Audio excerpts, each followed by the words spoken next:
Damn, verifiable, provable video man, evidence of human man, rights what I violations. told y'all, man, I told y'all she gonna take this shit to another level. She slapping the shit out that nigga for not giving up. But I told y'all, oh my god, I knew I was right. Oh my god, I knew it. YouTube, what's going on, man? We got crazy cults that are still active today. Let's get into this video and see about these crazy people. Let's do it. That are still active today.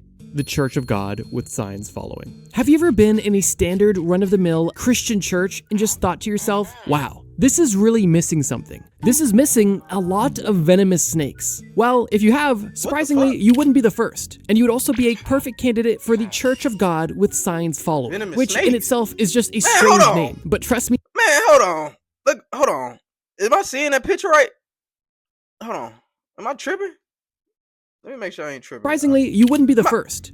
Man, what the fuck? Man, that nigga got big ass snakes in this shit. Hell no. Fuck no. Off this picture, look at him. He look like a fucking lunatic. He got 4 venomous snakes in his hand just holding them hoes. Like they can't bite the shit out of him. Y'all see this shit? See? Continue. Let's see about it. Let's hear about it. And you would also be a perfect candidate for the Church of God with signs following, He put which that in motherfucker by his itself is just a eyeball. strange name. But trust me when I say that the name is the least strange thing about this cult. Members of the Church of God with signs following are either holiness or Pentecostal Christians, which at a glance may seem normal. However, it's the specific rite or ritual that the Church of God with signs following focus on that makes their congregation so odd. To put it bluntly, one of the core elements of the Church of God with signs following is serpent handling. Specifically the belief that if you are a true Christian, you should easily be able to handle a venomous snake or serpent of any variety without suffering any negative consequence. And in case handling the snake is not enough, you should also be able to consume venom from these venomous snakes completely issue-free. And spoiler alert, there was issues. But before... So in order for me to be a true Christian, I gotta drink poisonous snake blood? Venomous snake blood? Hey, look, me and God got a personal relationship. I talk to God every day. And he ain't never told me do nothing like that. He ain't never told me get a venomous snake and let it bite me and drink venom out of it to be a real Christian. I ain't never heard that. I ain't never read that.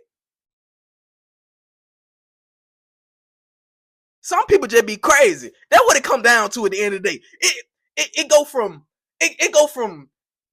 this makes sense to this just batshit. You know what I'm saying? And that's what it is.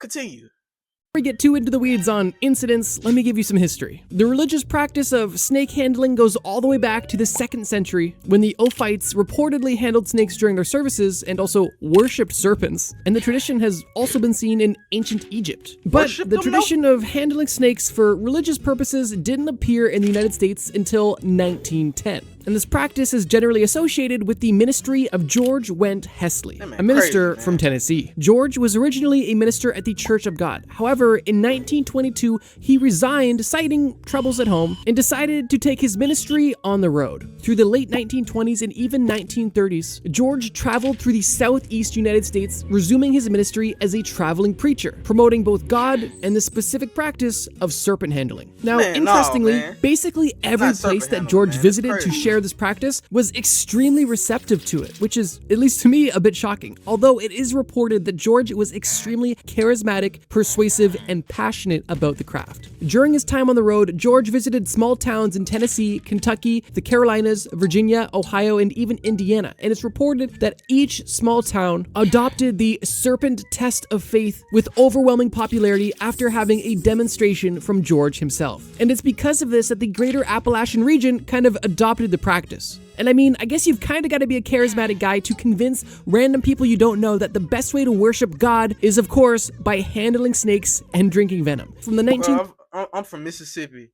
and I ain't never heard that ever. Like, that ain't nothing that's probably... You see it on that map, it ain't have Mississippi. You would think Mississippi be on there because it's the Bible Belt. But, yeah, no, I ain't never heard nothing like that. That's kind of actually wild. Like, we gonna handle rattlesnakes and venomous snakes and stuff like that. Whatever snakes is venomous, water moccasins, all that shit, fuck it. We just gonna handle them on stage to show you a real Christian. Man, hell no, man. Hell no, man. 1930s to the 1940s and 50s and beyond, churches that went on to adopt the serpent handling ritual became known broadly as churches of God with signs following. Oh, and while most of these crazy. churches had no real connection besides their Pentecostal roots, the practice of snake handling was able to bring them together and have them categorized as the cult we're discussing right now. Now, if you're asking yourself, where does this belief even come from? And what does it have to do with Christianity at all? Well, the answer is the Bible, actually. People who participate in the serpent handling believe it is so important because of the two following quotes. In Luke 10:19, for example, it says, quote, "Behold, I give unto you power to tread on serpents and scorpions, and over all the power of the enemy, and nothing shall by any means hurt you." Interesting, relatively vague, and I think more metaphorical than anything, Yes. but there's also another quote that's a bit more direct, and that's Mark 16:17-18. That goes as follows, quote, "And these signs shall follow them that believe. In my name shall they cast out devils, they shall speak with new tongues, they shall take up serpents, and if they drink any deadly thing, it shall not hurt them. They shall lay hands on the sick, and they shall recover." That is Alright, and in that moment, I want to say I was wrong. Because I said I never read nothing like that, but I just read it today. I just got the word today. I was not correct on that statement. Will I be doing that? Probably not. I'm not holding snakes, man. I'm not holding snakes, man. I do anything but get bit by a venomous snake. People have died from that. You know that? Like, I'm just saying, man. bit more direct. And if you were, laying around in the 1930s and you had a charismatic man show up into your town with snakes and proof from the Bible that handling snakes could make you more godly, or at least prove your godliness, I could see that argument. However, it's definitely not all sunshine and rainbows. And that's because, unsurprisingly and unfortunately, this practice did lead to deaths. Potentially one of the most ironic and notable deaths caused by this practice was the death of George Went Hensley himself, when in July of 1955, he died after receiving a snake bite at a service he was conducting in Florida. Although George passed away because of this tradition, the tradition did not pass away with him. And this practice and larger cult that he was essentially the grandfather of continued to go on for decades and still persists in the modern day. Honestly, I feel like that'd be a really cool video for those, boots on the ground YouTubers that just film videos with people. Like, imagine a video, I spent 24 hours with the snake cult. That would See, this what I be saying though. I don't judge nobody, but this shit look crazy, man. This look wild. This some stuff like this is different. She burning herself with fire. Matter of fact, let's go back. Fuck, freak it. Let's go back. Let's go YouTubers back. that just Let's go film back. videos with people. Look at her. Like, imagine a video, I spent 24 hours Look! with She's setting herself ablaze. Do y'all see this? I see this. Yeah, I know you see it. She's setting herself ablaze right now. Look, it's on her skin. Look, I'm pointing at it like you see what I'm pointing. It's on her skin. That's what I was pointing at regardless. You knew what I was talking about. And look how they dancing. They gyrate. Look at this. Come on now. the snake cult. That would be cool to see, and maybe we'll see it someday. But for now, this is all you got. Now, back to the tragedy. It's been reported. That would be cool to see, and maybe we'll see it someday. But for now, what is he doing? Now, back to the tragedies. It's been reported. What was he doing? That at least 35 people have died between 1936 and 1973 due to the serpent handling practice. And it's also been stated by multiple sources that today there's likely been at least 105 deaths caused by this serpent handling practice associated with the Church of God with signs following. Realistically, the beliefs of this church are going to be the least crazy we talk about because it's honestly just an odd corner of Christianity that, loves snake handling. However, as we've seen, there has definitely been unfortunate tragedies due to this practice. But with that being said, don't touch venomous snakes, and let's move on. Happy science. Admittedly, Don't touch venomous snakes, my dog. I'm sorry about this ad, man. They're giving us an ad break at the moment. I will skip it as soon as I can. If I can edit it out in the editing process, I'll do that too. I'm not watching these full damn ads. Come on, hurry up. Come on, hurry up. Come on, hurry up. They didn't let me skip it. I'm sorry. Picked a great main, but your voice doesn't quite match it? I don't know who you are, sir. VoiceMod gives you over frozen 150 lag-free real-time. How you say lag-free, but it lagged? That don't even make sense.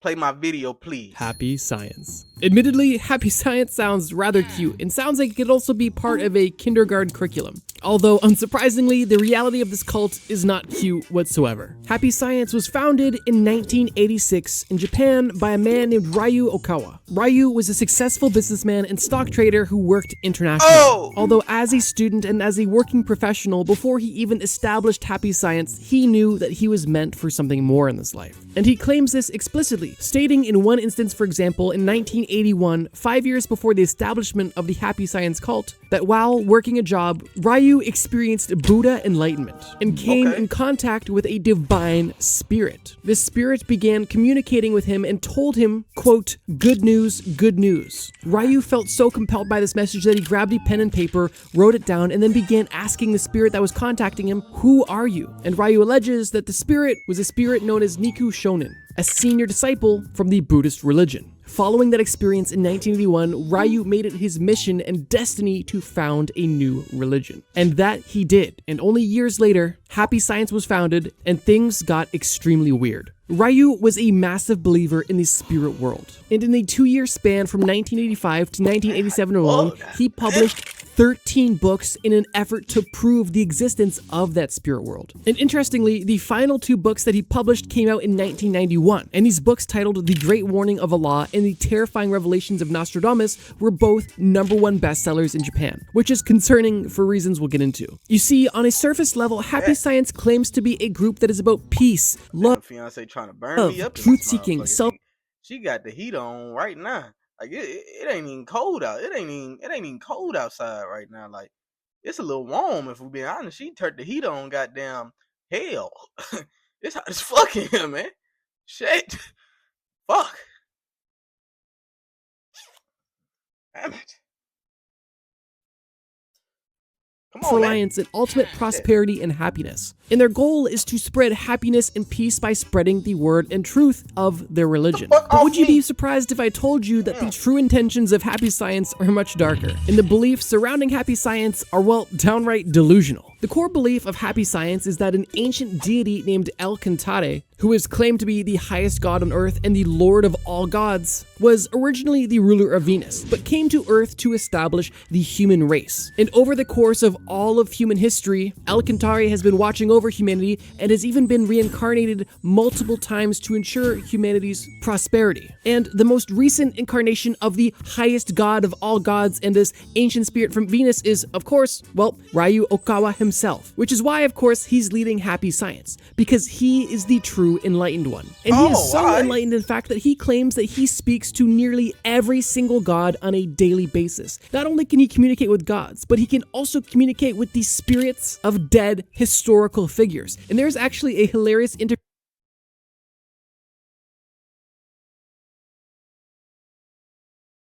Y'all believe that shit? I'm just saying, y'all let me know if y'all believe that, cause y'all let me know something. Shit, I don't know about that. And they say you do what? What, please? Interview clip of Okawa doing an interview where he is allegedly possessed by the spirit of Margaret Thatcher and speaking from her spirit. Like, just watch this. This is hilarious. I can't. Oh. I'm still alive. Your ex-Prime Minister, Margaret Thatcher? I've been Prime Minister.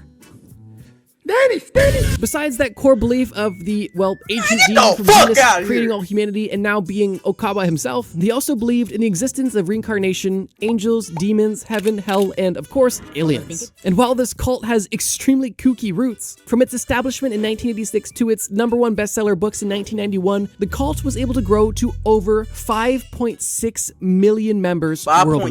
In 1991 is where things really took off, because the Japanese government officially recognized Happy Science as a religion, giving it a lot more validity. And due to this national recognition, Happy Science took its marketing to the next level, not only releasing ad campaigns, but also creating its own anime to spread its message. But on top of creating animes and running marketing campaigns, Okawa did not stop writing books. And it's believed that today there have been thousands of books written by Okawa, most of which being just transcriptions from his long, drawn-out, well, speeches. And with the combination of all this media being pumped out and the unlikely success of some of this media, Happy Science was gaining a lot of cash flow, allowing them to, of course, further expand their message. And this expansion eventually led to the establishment of their own political party in Japan. That's right, Happy Science was not happy enough being a cult, they also had to create their own political party. known as the Happiness Realization Party. Now, while Happy Science was kind of able to hide under the guise of being a spiritual awakening and a general positivity and happiness and love sharing group, the political party is really where the cracks started to show. From its establishment on May 23rd, 2009, the HRP, or Happiness Realization Party, expressed some of the following beliefs or policies. The party believed that a nuclear deterrent was absolutely necessary for Japan. They believed that the Nanking Massacre never happened and that Japan never committed any atrocities against China or Korea. The party believed that Japan invading China and Korea could be possible good ideas, and at the very least, they should extremely militarize Japan. And This is where we say, hell no. Hell no. These niggas ain't here for just the good. They here for money, war, fear, and everything else they want. Nah, hell no, man. Hell no. Hell no, they not here for no good shit, bro. It don't make sense. Like they just wanna. They also had a laser focus on doubling the population of Japan, bringing it to 300 million in the course of only a few decades. These are really only a few tame examples of what the Happiness Realization Party wanted to accomplish with political power. And it really does serve as a stark contrast between the messages of the cult versus the messages of the political party. Because, as I stated, the cult, or religion, claimed to be all about inclusivity and love and happiness and literally saving the world through enlightening people to happiness and love and realizing your inner peace, or, something like that. That's essentially what they claimed. If you ignore all of the, ancient deity from Venus starting humanity stuff. Regardless, unsurprisingly, this political party was not nearly as popular as Ryu would have wanted. They gained no seats in parliament, and I think largely they were rather... Imagine being able to build an app with your name on it just by thinking about it. Meet Base 44, a complete AI creation platform. Describe... Shit. Like, I get it, I know y'all don't want to see ads. Shit, I don't want to see ads either. I'm probably going to pay for the premium. If you want me to do that, like the video, put that shit in the comments. Pay for the motherfucking premium. Put that in the comments.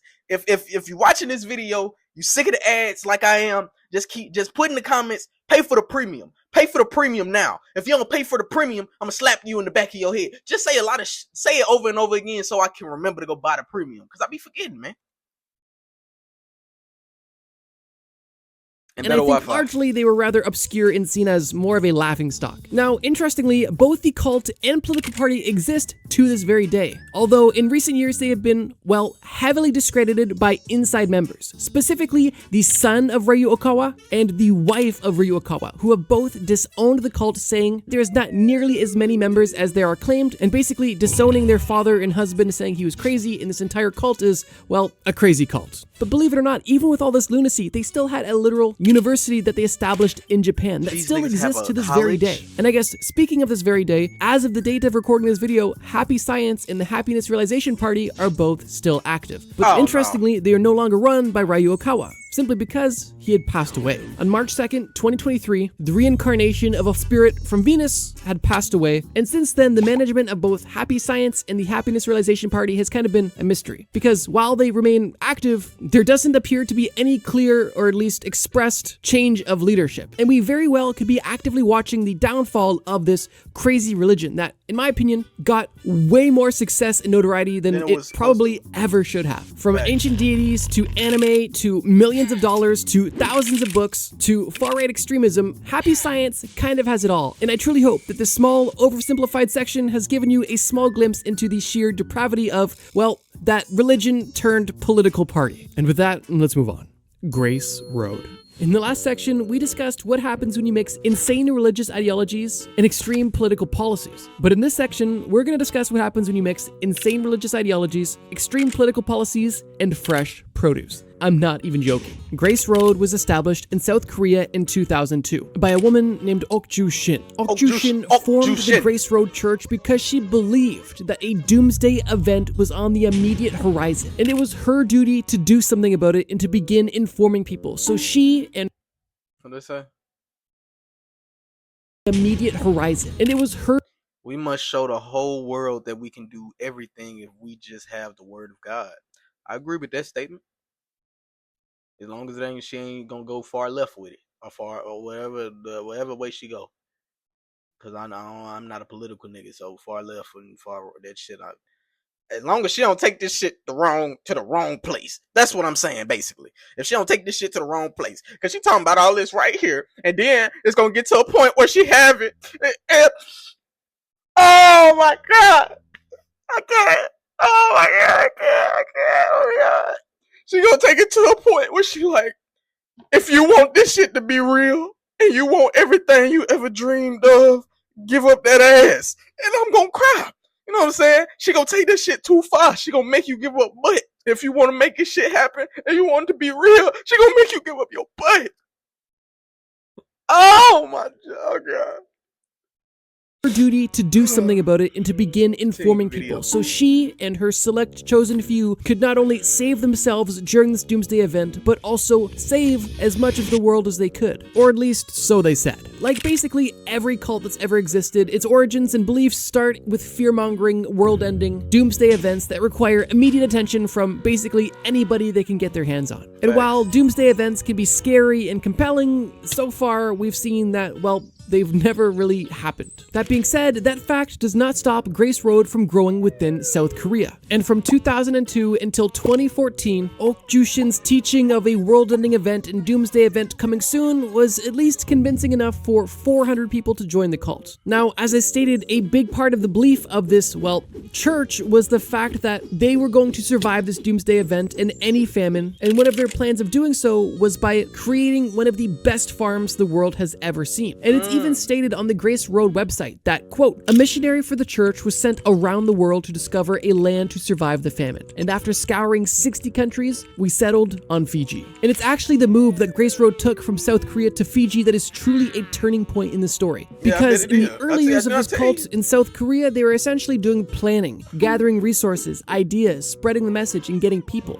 But once they found the right country and had enough people, the execution of this plan was truly evil. And interestingly, not to get too far ahead of ourselves, even though there is literally verifiable, provable video evidence of human rights violations. I told y'all, man. I told y'all she gonna take this shit to another level. She slapping the shit out that nigga for not giving up. But I told y'all, oh my God, I knew I was right. Oh my God, I knew she would go take it there. They weren't giving it up. So she took in her hands and she slapping this nigga.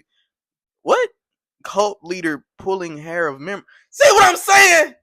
This shit ridiculous. This on the Guardian. This is on the Guardian. She took that shit to extreme. The power got to her head. She thinks she God. Telling you. I told y'all it's gonna go too far. And everybody that went with it, they're like, oh man, maybe we made a mistake. It's too late. You there. And you are her minion now. She gonna slap the shit out your kids if you come up there talking about something, man, I want to go home. I don't really think I want to do this anymore. She gonna slap the shit out you. She gonna slap your baby. She gonna slap your baby. And she gonna slap the other baby too, nigga.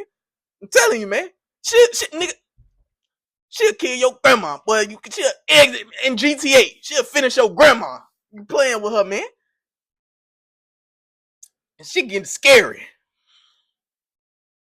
Taking place at the hands of the Grace Road cult. They are still operating in Fiji to this day and have some of the most successful businesses stimulating the economy of Fiji, which is why this story gets so insane and genuinely complex. The primary goal of Grace Road moving to Fiji was not to coexist and stimulate the economy. It was a meticulously planned hostile takeover that has been extremely effective. And this is a hostile takeover of both Fijian land, job, and natives, but also of the lives of the members of Grace Road, because it is alleged that as soon as all of the members moved from South Korea to Fiji, all of them had their passports seized to ensure they had nowhere to go. And once these members were essentially stuck on this island, things only got worse and worse. Interestingly, Grace Road didn't enter Fiji as a church. They entered as a business, and the first establishment was Grace Farm. And this farm was the first of many businesses to be established by Grace Road as part of this hostile takeover I mentioned previously. Shortly after the establishment of this farm in 2014, Grace Road established 7 different restaurants in the following year in 2015, ranging from grocery stores, noodle stores, pizza stores, dessert cafes, chicken grills, and beyond just growing produce and selling food to locals, they also established their own construction company on island. And Grace Road was quickly becoming vertically integrated on this island. And while on the outside this would seem like a great foreign investment stimulating the local economy, on the inside it was becoming very obvious that this hostile takeover was not only malicious but devious for both the members of the cult and the locals, who unfortunately didn't know it yet. Now, interestingly, during the same time that Grace Road was becoming established within Fiji, Fiji was more or less under a military dictatorship that was extremely oppressive, or at least that's how it's been described by the people who lived through it. And it was because of this extremely strict and violent government that freedom of speech was extremely suppressed, and any negative talk about Grace Road was quickly shut down, along with any negative talk about the current government in Fiji as well. Unsurprisingly, this oppressive cult and this oppressive government— She got a pimp backhand, boy. She got good form. Her formation, her form. I'm on your ass. Do you see her form? She finna slap the shit out of this nigga, and he ain't got no choice but to take it. And this nigga pointing at him like, bitch, you better not move. Take the lick. Look at her. She good, great form. She finna back with she got good form with a formal jacket on. You know what I'm saying? Like, she not here to play. She here to kill you. Slap the shit out you. Go work some more. Go make me some more money. Crazy. got rather tight with each other and formed essentially a synergistic relationship. The government of Fiji would invest money into the Grace Road businesses. Grace Road would build businesses that the government of Fiji wanted to see on island. The businesses were succeeding, and ultimately the government was able to see the businesses they couldn't make be formed. And the cult was essentially able to have immunity from the government because of the economic impact they were creating. Now, at this point, you're definitely asking yourself, okay, what were they doing? You've been hinting at it. What's going on behind doors? What exactly was this cult doing? And while the doomsday beliefs of this cult are nothing— I know this pissed y'all off, man. I'm sorry. Listen. You need community. Every week I pick from over 300 fresh, never frozen, ready-to-eat meals crafted by award-winning chefs. Like, damn, the doomsday beliefs of this— if you stick with me through the storm, when the sunshine come, you ain't got to worry about the rain in this bitch. You know what I'm saying? If you stick with me through the storm, when the sunshine come, you ain't got to worry about the rain in this bitch. Just chill. Cult are nothing new. It's the actions that this cult was taking that make it so diabolical. As I mentioned earlier, almost as soon as they landed on island, they took the passports from everybody, essentially securing free labor for years to come. And that's because many members of Grace Road, and later on locals as well, were forced into labor at the consistent threat of physical punishment and torture. And it was quickly becoming obvious to the members who went to Fiji that the Grace Road cult was not necessarily about saving the world or themselves at all. Grace Road was more so about securing cheap labor and trafficking people from their home countries to Fiji to ensure that their greater plan of, well, overthrowing Fiji and making it their own home base possible. Interestingly, violence wasn't something that you were just threatened with in this cult. It was a core attribute. And this was proven in 2018 when footage emerged of members of this cult forcibly slapping each other in an attempt to, quote, beat the devil out of each other. They had shown that in a documentary they had a slap match before slap matches became a thing. They already was handling their business, slapping the shit out of each other. Get it out you. No, get it out you. No, get it out you. No, get it out you. They going back and forth with this shit, man. It's crazy. Aired in South Korea, many ex-members of this cult detailed disgusting allegations of physical abuse, being overworked, not being paid for work, being imprisoned, detained, beaten, and basically being sold the dream of salvation while living the reality of somebody in a Russian labor camp. Fortunately, the reign of terror created by Grace Road did not continue for very long, as the political climate in Fiji changed and stories got out about what was truly going on behind the scenes and the abuse that was taking place. Because of this, investigations were swiftly enacted in Fiji and in South Korea. Unsurprisingly, these investigations led to the arrest of Ok Shin and other high-ranking members of the cult. Although the cult is still active to this day and all of these businesses are still operating. Interestingly, in the businesses in Fiji, you can still get pamphlets that are written from Ok Shin from jail. And these pamphlets only further prove that this woman is willing to stop at nothing to complete her goal. She in jail. At this point, you almost have to question, is this woman truly just trying to prepare herself and her followers to survive a doomsday event and live in bliss? Or is this woman just a massive grifter using religious fear and physical violence as a means to— Her pimp hand is wicked. Do you see this shit? traffic and control people in an attempt to grow a massive corporate empire to gain leverage and eventual control of small countries and larger countries until she can, well, eventually run the world. But yeah, if you happen to be a tourist in Fiji, you might notice a lot of Grace Road restaurants and grocery stores and dentistry offices and hardware stores, and you might think that, wow, this is just a really cool local chain. But in reality, the entire lore of Grace Road and the cult behind it is just so hard to wrap your head around. And fortunately, right now, justice is starting to be served, although there are still many very real victims of this cult that took pride in the violence it instilled on its members and almost treated physical violence as a certain virtue. This has to be one of the most notable examples of a cult almost successfully taking over a country, and to this day, Grace Road-owned businesses are still highly crucial to the economy and, well, livelihood of people in Fiji, making the story that much more complex and truly unfortunate. And what else is unfortunate is the fact that there are so many cults that are still active to this very day. And it was for that reason that it was kind of tough to boil down so many options into one single video. But here's the deal. I love to make videos that you guys want to see. And so if you would like me to cover more cults that are still active today, all you need to do is let me know. Either leave. All right, y'all, look, if y'all enjoyed that video, man, and you stuck with me through the whole video, I appreciate you watching and sticking through. Because like I say, I do got to get the premium to get these ads off this shit. And if you really want me to get that premium, if anybody even watching this, you know what I'm saying? I don't know how many views this gonna get. I'm just doing what I do to do what I do, baby. But if you watching this and you want to see more like this, and want me to get that premium, say get the premium in all caps with exclamation points on the end of it, and I'm gonna get the premium. But yeah, bro, I see you on the next video. I'm out to stand by.